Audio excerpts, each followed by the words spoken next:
함께 하실 말씀은 마태복음 5장 25절에서 26절로 함께 하겠습니다. 마태복음 5장 25절에서 26절 마지막 갑지불이라는 제목을 가지고 함께 나누고자 합니다. 너를 고발하는 자와 함께 길에 있을 때에 급히 사화하라. 그 고발하는 자가 너를 재판관에게 내어주고 재판관이 옥리에게 내어주어 옥에 가둘까 염려하라. 진실로 내게 이르노니 내가 한 푼이라도 남김없이 다 갚기 전에는 결코 거기서 나오지 못하리라. 너를 고발하는 자와 함께 길에 있을 때 급히 사화하라 이렇게 했는데, 사화하면 말이 좀 어렵죠. 국어긴 한데 사전에 찾아보면 법적 용어네요. 법으로 처리할 송사를 개인끼리 서로 좋게 풀어버림 뭐 이렇게 나옵니다. 그러니까 법정에서 소송이 일어나면 빨리 어떻게 하라는 얘기로 들려요? 화해하라. 빨리 합의를 잘 봐서 법정 문제 가기 전에 뭐 풀라는 그런 얘기로 들릴 수 있는 내용이잖아요. 급히 사화하라 이러니까. 그러면 이제 성경 말씀이 가정 법원의 그런 말씀처럼 들리게 되겠죠. 그래서 이 말씀을도 잘 이해해야 되는데요. 우선 너를 고발하는 자와 함께 길에 있을 때 했을 때 이 너가 누구냐라는 거죠. 그래서 그냥 막연히 너라기보다는 앞에 본문과 연관해서 우리가 생각을 해야 된다는 거죠. 너는 앞에 본문으로 보면 그 형제와 좀 관련되어 있는 너고요. 그 형제에게 어떻게 하는 자를 얘기하냐면 형제에게 노하는 자, 또 형제를 대하여 라가라고 하는 자, 또 미련한 놈이라 이렇게 하는 자가 너겠죠. 그리고 내 형제에게 원망 들을 만한 일이 있거든 얘기했는데, 내 형제의 소유와 반대되는 것을 가지고 있는 어떤 사람의 너를 얘기하겠죠. 그래서 따라서 여기에서 너를 고발하는 자가 누구냐라는 거죠.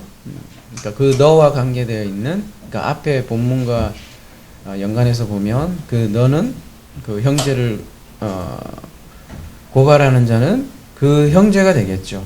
왜냐하면 반대의 것이 되어 있고 또 미련한 자라 라가라자 하는 자라고 얘기하니까요. 따라서 이 고발하는 자는 예수죠. 예수 그리스도가 고발하는 거죠. 그럼 그리스도가 그 고발할 때 어떻게 하라는 거예요? 그 사화하라 이렇게 되어 있는데,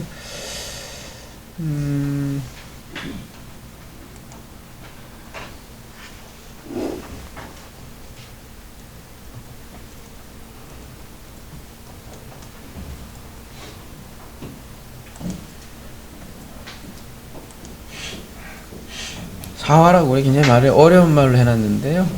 원어에는 윤호여라는 말을 쓰고 있는데요. 보시면 호의를 품다, 화해하다, 일치하다 이렇게 되어 있는데요.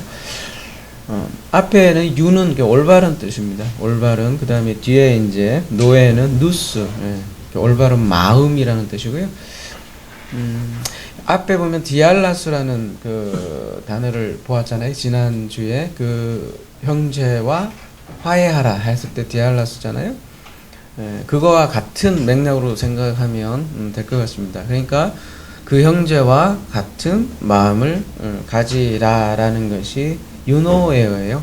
근데 이제 그거를 이제 법정 용어로 번역을 해서 사화하라 이렇게 했지만 그 형제와 일체해라, 화해하라는 말. 그러니까 같은 마음 되어라, 똑같은 앞에 디알라스와 같이 생각하면 될 것 같습니다. 그래서 그 안티디코스, 송사하는 자, 반대하는 자, 고소하는 자라는 뜻인데요. 예수께서 당시 그러니까 율법주의자들이죠. 그들에 대해서 안티디코스의 입장으로 그들을 대했죠.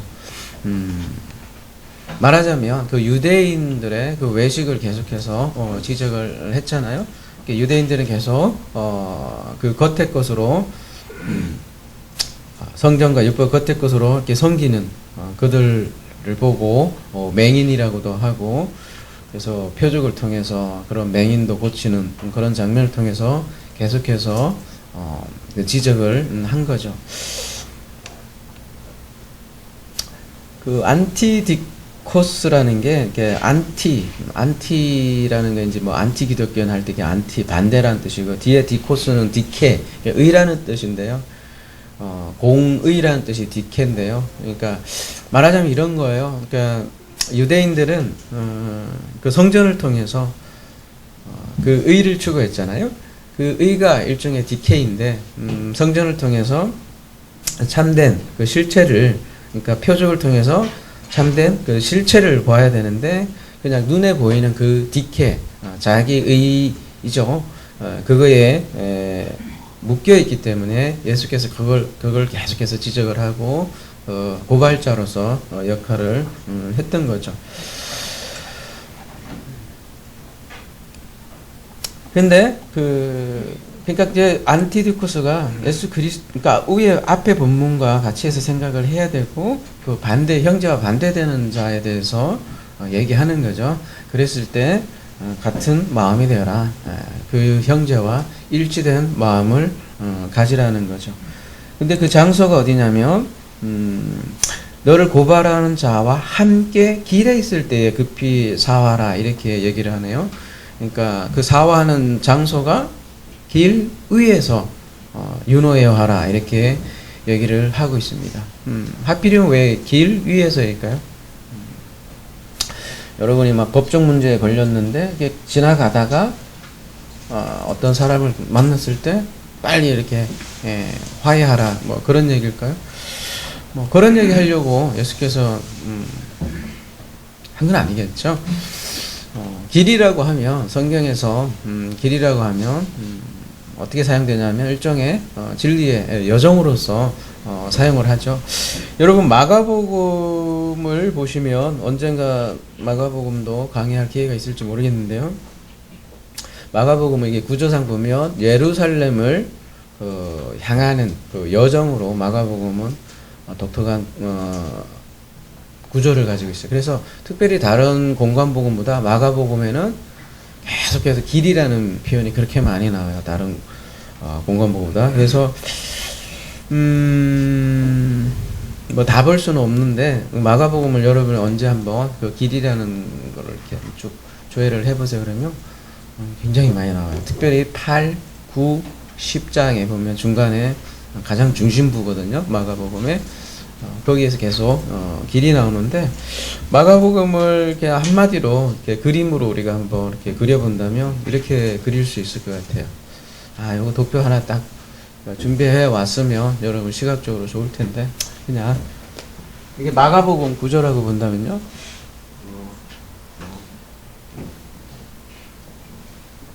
마가복음은 총 이제 영국으로 얘기하면 3막으로 구성되어 있어요. 여기 앞에를 1막, 2막, 3막으로 본다면 제일 처음에 1막은 갈릴리에서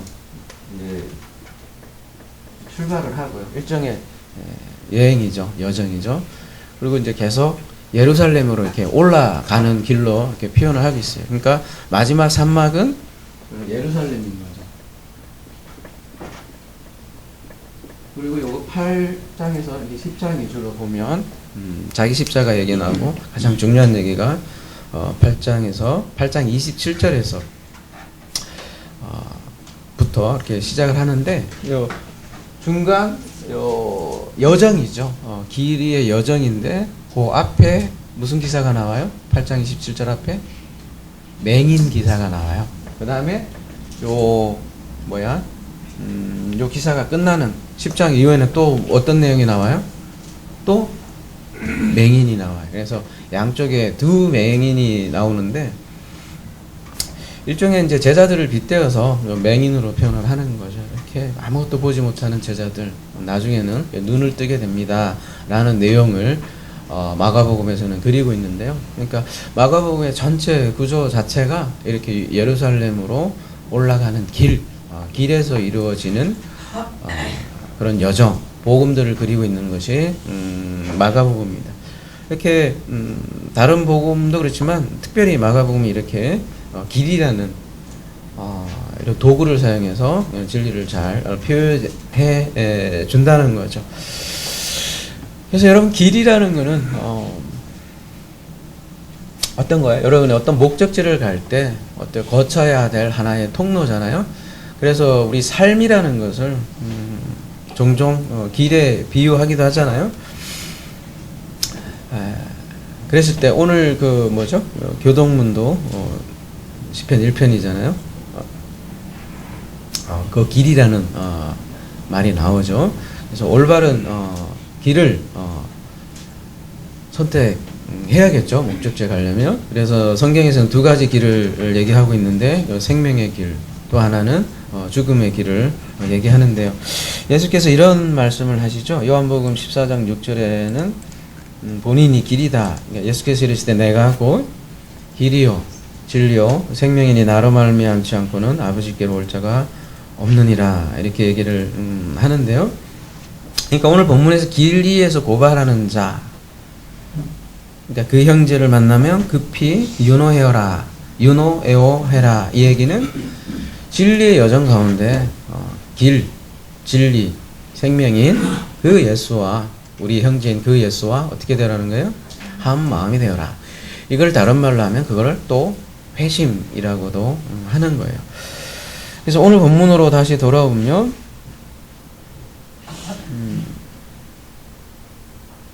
염려하라라는 걸로 이렇게 번역이 되어 있는데요.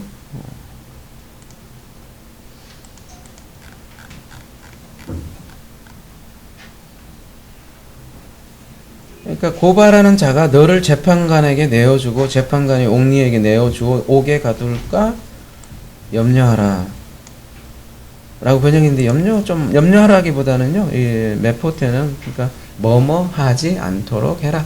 예, 직역하면요.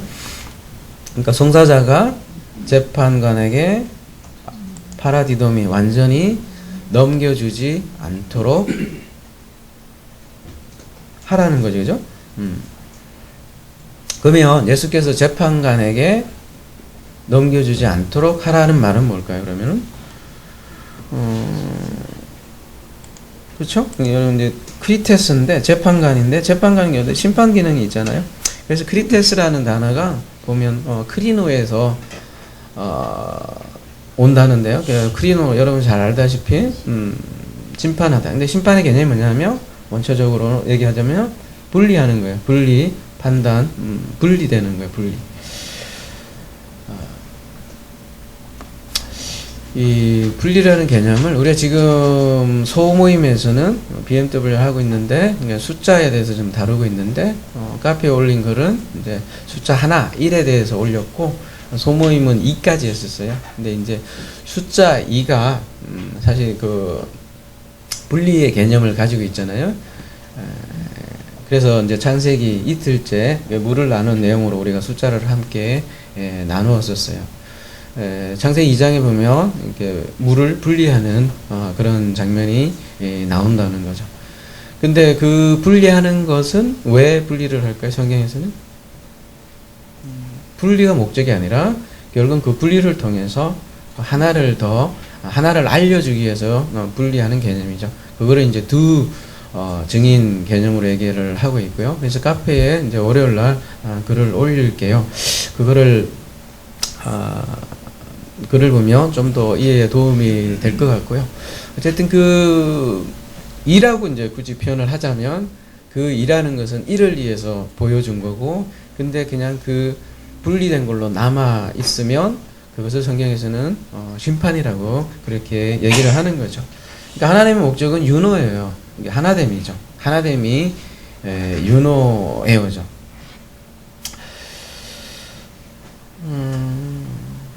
여러분 이제 6장으로 넘어가면 계속해서 이제 외식이라는 게 주요 주제로 나오는데요.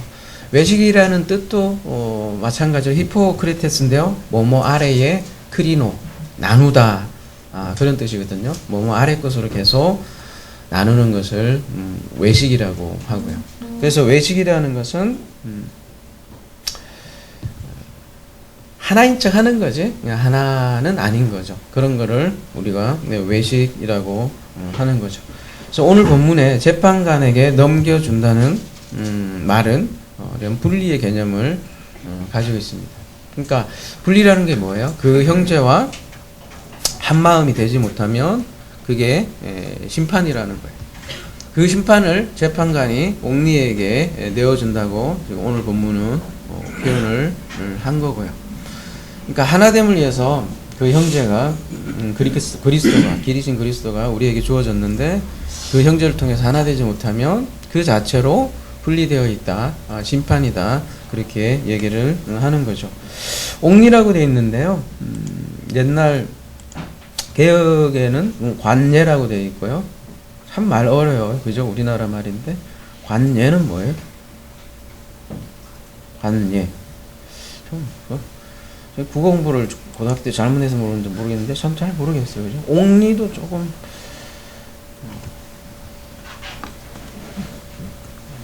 어쨌든 히페레테스인데요. 밑에 보시면 뭐 노 젓는 것에서 파생됐다 이렇게 나오는데 원래 종이란 뜻이에요. 종. 히페레테스가. 근데 오늘 본문에서는 그 산헤드린과 관련되어 있는 종. 그러니까 산헤드린을 위해서 뭔가 봉사하는 사람들을 지금 그 종이라고 얘기하고요. 그러니까 이 옥리에게 끌려간다는 것은 산헤드린의 그 형벌을 집행하는 관리잖아요. 거기에 끌려간다는 얘기입니다. 근데 원래 히페레테스가 밑에 보시면 노 젓는 것과 관련이 돼 있다고 하는데 원래 종이라는 개념이 여러분 그 배너라는 영화 보셨죠? 보면 그 노예들이 그 배 밑에서 노를 젓는데 그 발목에다가 뭐를 채우죠? 쇠고랑을 채워 놓는다고요. 왜 그렇게 했어요? 전쟁 나면 자기가 안 죽기 위해서는 도망갈 수도 없게 하고 배가 침몰하기 이전에는 그러니까 도망갈 수 없게 만든 거죠. 그래서 배하고 완전히 하나 되게 하는 그게 노예의 상태를 잘 보여주는 그림이라고 할 수 있는데요. 그게 바로 히페레테스라는 거죠.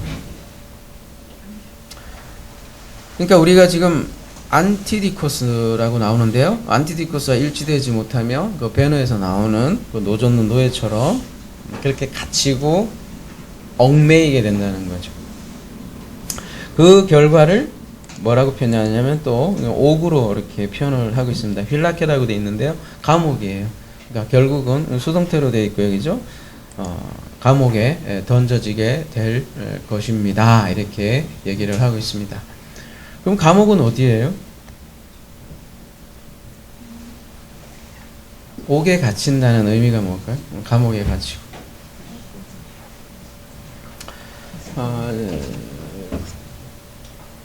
지난 시간 우리 오늘 본문은 계속해서 살인에 대해서 이어지는 거고요.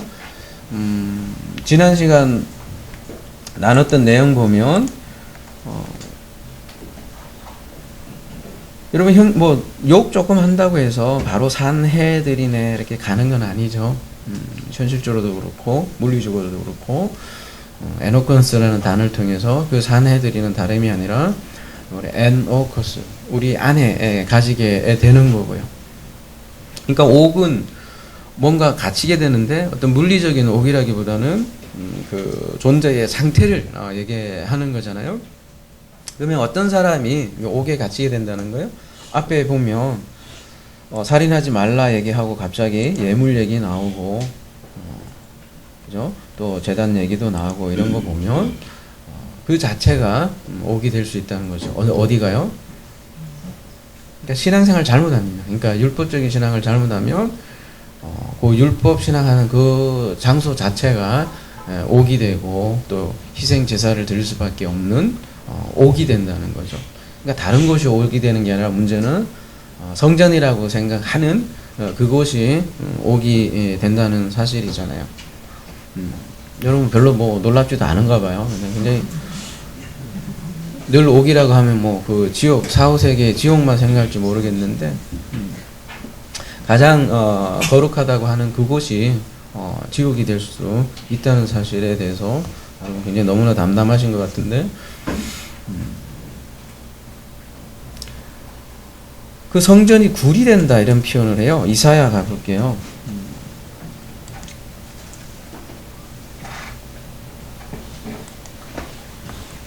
42장 18절에 보면, 너희 못 듣는 자들아 들어라. 너희 맹인들아 밝히 보라. 맹인이 누구냐? 내 종이 아니냐? 누가 내가 보내는 내 사자같이 못 듣는 자겠느냐? 누가 내게 충성된 자같이 맹인이겠느냐? 누가 여호와의 종같이 맹인이겠느냐? 네가 많은 것을 볼지라도 유의하지 아니하며 귀가 열려 있을지라도 듣지 아니하는도다. 여호와께서 그의 의로 말미암아 기쁨으로 교훈을 크게 하며 존귀하게 하려 하였으나 이 백성이 도둑맞으며 탈취를 당하며 다 불 속에 잡히며 옥에 갇히도다. 노략을 당하되 구할 자가 없고 탈취를 당하되 되돌려 주라 말할 자가 없도다. 예수께서도 강도의 소굴이라 이렇게 표현을 하시잖아요. 어디가요? 네, 잘못된 성전을 강도의 구리리라 이렇게 표현을 하는 거 아니겠습니까? 그러고 보면 성경에서 말하는 옥이라는 것은 스스로 갇히는 거예요. 갇히는 거. 누가 집어다 넣는 것도 아니고. 생각을 해보십시오. 율법이 뭐 613개가 있다고 하는데 다 지키고, 612개죠. 다 지키고 그 중에 한 가지만 어겨도 어기는 게 되는 거 아닙니까? 그죠?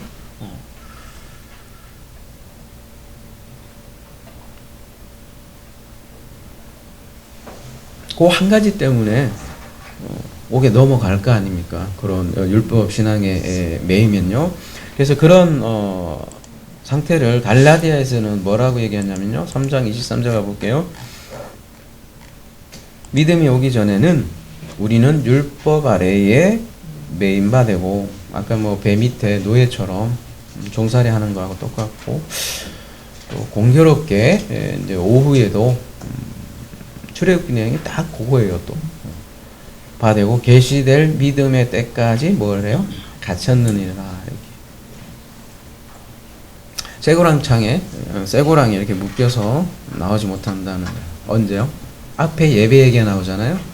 그 예배가 참 예배지 못하면 묶인다는 거예요. 거기 노예 처지가 된다는 거예요.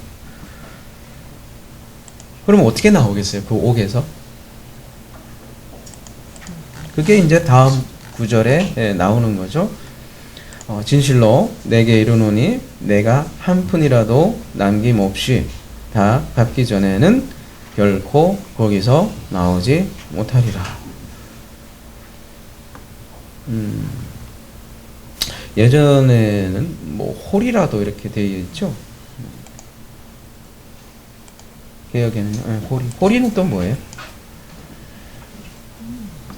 뭐 홀이는 저 그따 치고 뭐 개혁 개정은 한 푼이라고 그러니까 이제 아까 이거를 이제 가정 법원의 용어로 만약에 생각한다면 고발하는 자와 하해하라고 그랬잖아요. 그러니까 고발하는 자가 딴 사람이 아니라 나한테 돈 꿔준 사람 것처럼 보이잖아요. 그래서 내가 그 빚을 다 갚아야 된다는 거 아니겠습니까? 그죠? 그러면 결코 거기서 못 나온다는 거잖아요.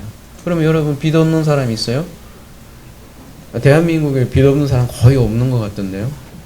집을 얻기 위해서 대부분 대출이라는 걸 하잖아요. 저도 빚 있어요. 그러면 그 빚을 다 못 갚았거든요. 그러면 저는 옥에 또 갇혀야 되는가요? 그런 얘기일까요?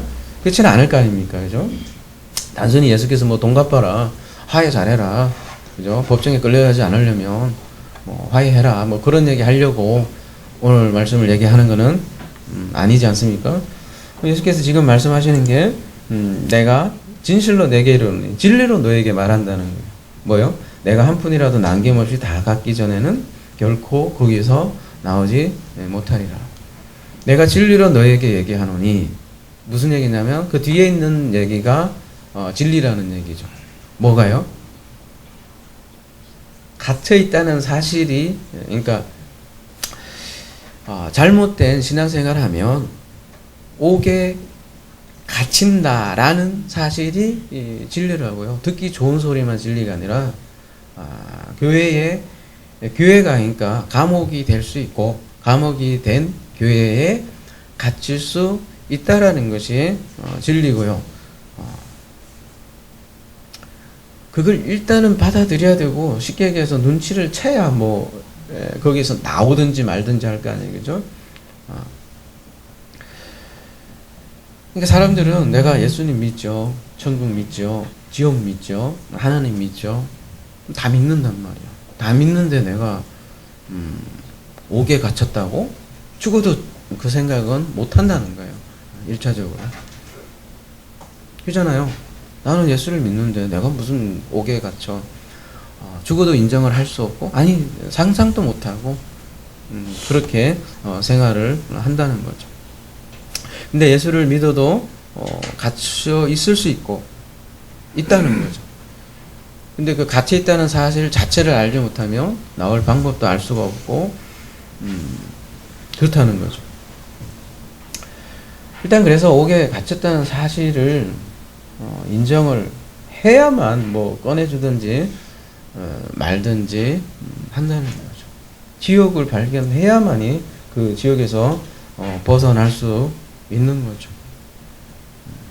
나는 늘 천사인 줄 알았는데 알고 봤더니 내가 그 사탄이다라는 사실을 발견해야지만 거기서 은혜가 발동을 하죠. 하늘이 무너져도 솟아날 구멍이 있다고 하는데, 하늘이 무너져야 구멍이 생기든 말든 한다는 거죠. 그게 사도 바울의 고백 안에 있습니까? 로마서 7장 24절, 오라 나는 권고한 자로다. 누가 이 사망의 몸에서 건져내랴, 이렇게 고백을 하잖아요. 이게 불신자 고백이 아니잖아요. 무신론자 고백도 아니고요, 그죠? 이러한 고백을 통해서 에베소 2절 1절에 보면 그는 허물과 죄로 죽었던 너희를 살리셨고, 이렇게 얘기를 하지 않습니까? 그렇게 고백할 때, 오라 나는 권고한 자라다 고백할 때 뭐가 등장을 해요? 로마서 8장이 등장하잖아요, 그죠? 이제는 다른 법이 너에게 주어졌나니, 그래, 그러면 이제 내가 해볼까? 라는 그 하나님의 일하심이 우리에게 침투되는 거잖아요. 그런 죽은 시체가 살아나는 장면을 또 에스겔서 37장은 뼈들이 살아나고 살이 붙고 하는 드라마틱한 그런 또 장면을 우리에게 그런 장면을 우리에게 얘기해 주는 거 아니겠습니까? 그래서 진실로 내게 이르노니 내가 한 푼에도 남김없이 다 갚기 전에는 결코 거기서 나오지 못하리라. 갚는다고 했는데요. 20 아포리듬인데요. 안전히 넘겨주다라는 뜻인데요.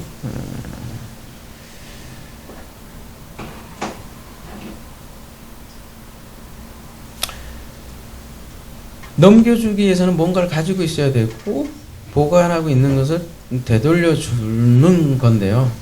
그렇다면 보관하고 있는 게 뭘까요? 너희들이 갖고 있는 거를 완전히 넘겨주기 전까지는. 오늘 다시 보면 홀이라고 되어 있는데요. 다시 가보면 에스카토스, 고드란테스거든요.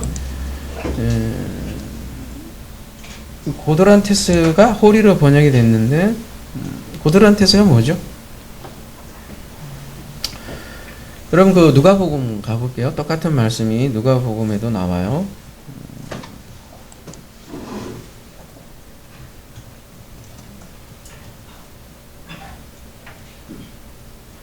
12장 59절인데요. 내게 이르니 홀이라도 남김없이 갚지 아니하여서는 결단코 거기서 나오지 못하려. 우리나라 말로는 이제 똑같이 번역을 했네요. 그죠? 근데 이제 원어에 가보면 에스카토스, 여기는 렙돈이라는 말을 썼네요. 그러니까 다르네요. 그죠?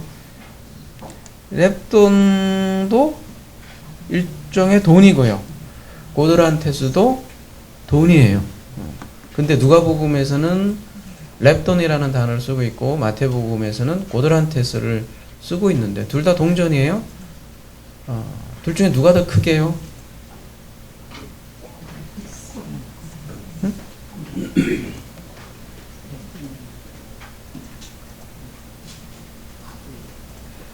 누가 더 큰 거예요? 마가복음 가볼게요. 12장 42절에 가보면 한 가난한 가부는 와서 두 렙돈 곧 한 고더란트를 넣는지라. 그러니까 두 렙돈이 한 고더란트네요. 그러면 누가 더 큰 거예요? 그렇겠네요. 그죠? 고더란트 니꼬르 렙돈의 2배의 가치겠네요. 그죠?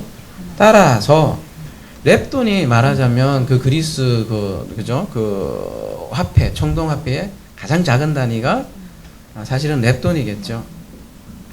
지금으로 얘기하면 10원짜리 있나요? 지금? 있는데 뭐 가볍기도 하고 그 쓰나요? 누가 그죠? 그냥 그 기부금 내죠. 그냥 그 작은 그 정도. 100원도 잘 안 쓸 판에 그죠? 하여튼 근데 여성분들 되게 알뜰해서 다 갖고 다니시더라고요. 지갑도 이렇게. 근데 남자들은 그런 거 안 갖고 다녀요. 그냥. 저는 무조건 저금통에다 막 넣고 10원짜리 진짜 그거 기부해야지 그죠?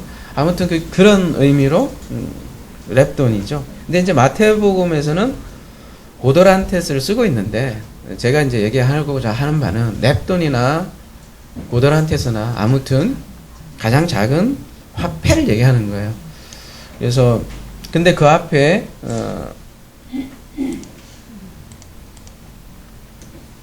에스카토스, 고드란테스니까 에스카토스라는 거는 이제 마지막이잖아요. 그죠? 마지막 남은 10원짜리 하나라도 말하잖아요. 다 아포디즘이 넘겨야 된다. 그 얘기를 하잖아요. 마지막 화폐, 마지막까지 남은 작은 돈, 그걸 뭐라고 얘기할 수 있어요? 그러니까 마지막으로 남아있는 나에게 뭐 이렇게 지불을 해야 되는 거잖아요. 뭔가를 지불해야 되는데 내가 가지고 있는 마지막 것까지도 다 지불해야 됩니다. 그 얘기잖아요. 그게 이제 오늘 제목이 마지막 값지불인데 마지막 그 값지불을 해야 됩니다. 그 얘기를 하는 거라고요. 뭐 하려면 그 옥에서 벗어나려면 그 형제와 화해하려면 마지막 내가 뭔가를 지불해야 합니다. 값지불을 해야 합니다. 그 얘기거든요. 근데 성경에서 마지막 값지불의 개념이 구약에 자세하게 이미 설명이 되어 있어요. 그게 뭐죠? 비상금? 내가 잘못 들었나? 갑자기 누가 비상금 하는 것 같은.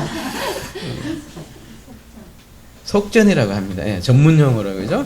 그거를 이제 속전이라고 그래요. 그러니까 속전이라는 게 뭐냐면 죄를 면하기 위해서 바치는 돈을 속전이라고 얘기를 하는데요. 우리가 저기 뭐죠? 소활성 할 때 도피성에 대해서 좀 나눈 것 같아요. 그죠? 그 도피성이 속전의 개념을 잘 담고 있는데요. 도피성이라는 것이 어떤 곳이에요? 그렇죠. 그냥 살인한 자는 아니고 부지 중에 살인한 자가 피하는 것이죠. 그러니까 부지 중에라는 것은 알지 못하고 짓는 살인이라는 거죠. 근데 가만히 보면 우리 인간이 전부 다 부지중에 살인을 한다는 얘기예요. 지금 오늘 주제가 살인이지 않습니까? 알고는 안 하죠. 다들 부지중에 알지 못하고 살인죄를 범한다는 거예요. 그 대표로 가인이라는 인물이 등장을 하는 거고요. 원래 우리 제단이라는 게 있잖아요. 구약에 보면 제단, 희생제사라는 제단 자체가 도피성 개념을 가지고 있어요. 그래서 그곳에 가는 것이죠. 그리고 그 제단을 도피성으로 표현을 한 거죠.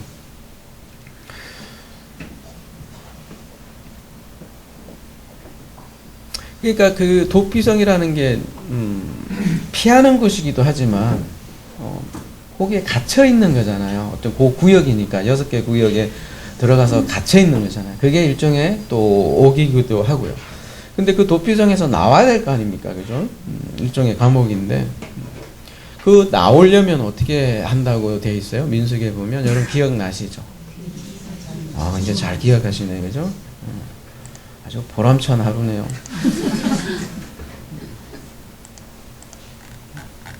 아니요, 그 말씀을 척척 하시면 되게 보람될 때가 있어요, 저도.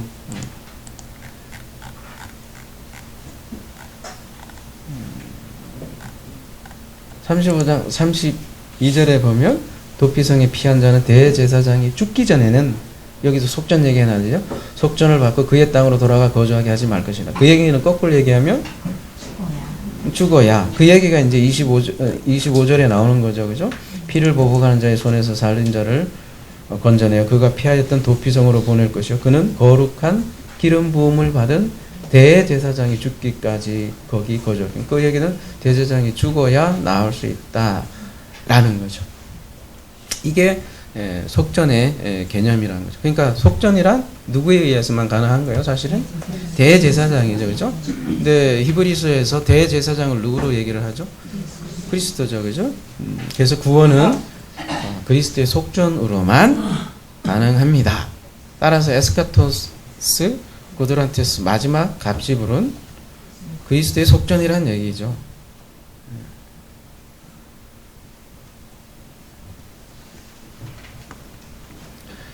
그래서 근데 이제 그 죽음이 담겨 있지 않습니까? 그 속전이라는 거죠. 그래서 이 마가복음도 보면 길 위에서의 그리스도의 여정인데요. 제자와 함께하는 여정인데 사실 올라가는 거잖아요. 근데 올라가는 길인데 가만히 보면 요즘 이게 무슨 길이에요? 여러분 가만히 보면 죽으러 가는 길이에요, 그죠? 거기에 제자들을 초대하는 거고 죽음의 여정이기도 합니다. 마가복음이 보면. 그래서 이게 갑지불의 그러니까 십자가 길이죠. 그걸 잘 보여주는 게 마가복음이고요. 우리 요한복음도 끝났는데 그 사마리아 여인을 만나는 장소가 어디라고 그랬어요? 수가성이잖아요. 근데 수가라는 뜻이 무슨 뜻이라고 했죠? 기억나시나요? 안 나나요? 보람찬 하루 일어나려다가 그거 수가도 갑지불이라는 뜻이에요, 그죠? 여러분. 그래서 사마리아 여인도 사실 옥에서 나오는 거죠. 근데 거기에 이렇게 이제 뭐라고 하죠? 그런 거를 복선이 깔려 있는 거죠. 갑지불이라는. 그래서 그 갑지불로 영과 진리로 참 예배가 됩니다라고 요한복음 4장 우리에게 메시지를 알려주는 거죠. 그 요한복음 4장 전에도 갑지불 개념이 나오는데 요한복음 3장도 마찬가지죠. 요한복음 3장은 그 장대에 매달린 뱀이 나오거든요. 그 장대에 매달린 뱀이 뭐를 얘기하겠어요? 그게 십자가의 죽음이잖아요. 그게 갑지불 개념이고요. 그럼 하나님께서 왜 이렇게 갑지불을 이렇게 할까요? 왜 갑지불을 할까요? 심심하셔서? 돈이 많으셔서? 요한일서 4장 9절 가볼게요. 하나님의 사랑이 우리에게 이렇게 나타난 바 되었으니 하나님이 자기의 독생자를 세상에 보내심은 그로 말미암아 우리를 살리게 하심이라. 뭐라 그래요? 하나님의 사랑이 모티베이션이래요. 왜 그러냐고 묻거든 그냥 하나님의 사랑이래요. 로마서 5장 5절 소망이 우리를 부끄럽게 하지 아니하면 우리에게 주신 성령으로 말미암아 하나님의 사랑이 우리 마음에 부음받음이니. 그래서 그 사랑을 우리 마음에 부어주려고 그런데요. 로마서 8장 39절 높음이나 깊음이나 다른 어떤 피조물이라도 우리를 우리 주 그리스도 예수 안에 있는 하나님의 사랑에서 그래서 끊을 수 없습니다. 이렇게 얘기를 하고요. 그래서 성도들을 뭐라고 표현을 하냐면 데살로니가전서 1장 4절은 하나님의 사랑하심을 받은 사람들입니다. 하나님의 사랑을 받은 형제들이다 이렇게 표현을 하는 거예요. 그러니까 갑지불이라는 거는 그러니까 하나님의 사랑으로 인해서 갑지불이 이루어지는 거고 그걸로만 그게 마지막 갑지불이고 옥에서 나올 수 있다라는 거죠. 그게 에스카토스 고도란테스. 말은 참 어려운데 그죠? 한글이 낫겠네요, 그죠? 마지막 동전, 마지막 갑지불이라는 얘기죠. 그리스도에 의한 갑지불이고. 그렇지 않고는 옥에서 나올 수 없다고요. 재간이 없는 거예요. 살인을 할 수밖에 없고. 부지 중에 살인이라고요, 그게. 뭐 살인이 뭐 지나간 사람 이렇게 칼로 이렇게 죽이는 그런 살인 얘기하는 게 아니라 계속해서 구약으로 얘기하면 희생 제사를 반복해서 드릴 수밖에 없는 거고.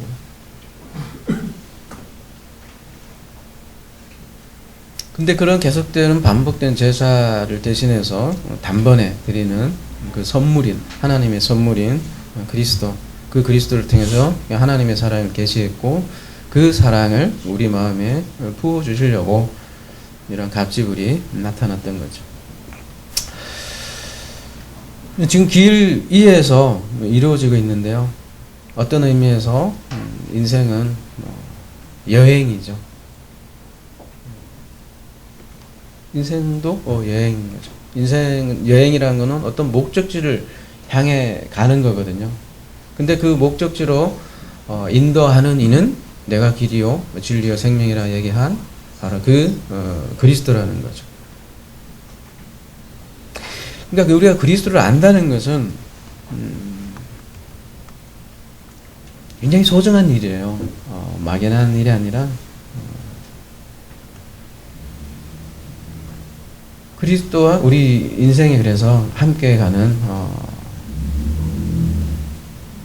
여행의 길이기도 하고요. 그래서 아까 그 시편으로 오늘 말씀을 마무리할 겁니다. 굉장히 짧네요 오늘. 그럴 때도 있어야지 뭐. 또 출애굽기가 길지도 모르니까요, 그죠? 6절 무릇 의인들의 길은 여호와께서 인정하시나 악인의 길은 망하리로다. 두 가지 길이 있다는 거죠. 근데 의인들의 길은 그래서 그리스도와 함께 가는 길이고요. 그리스도를 안다는 것은 굉장히 소중한 일이고요. 알기 때문에 그 그리스도를 통해서 우리가 옥에서 벗어날 수 있는 거죠.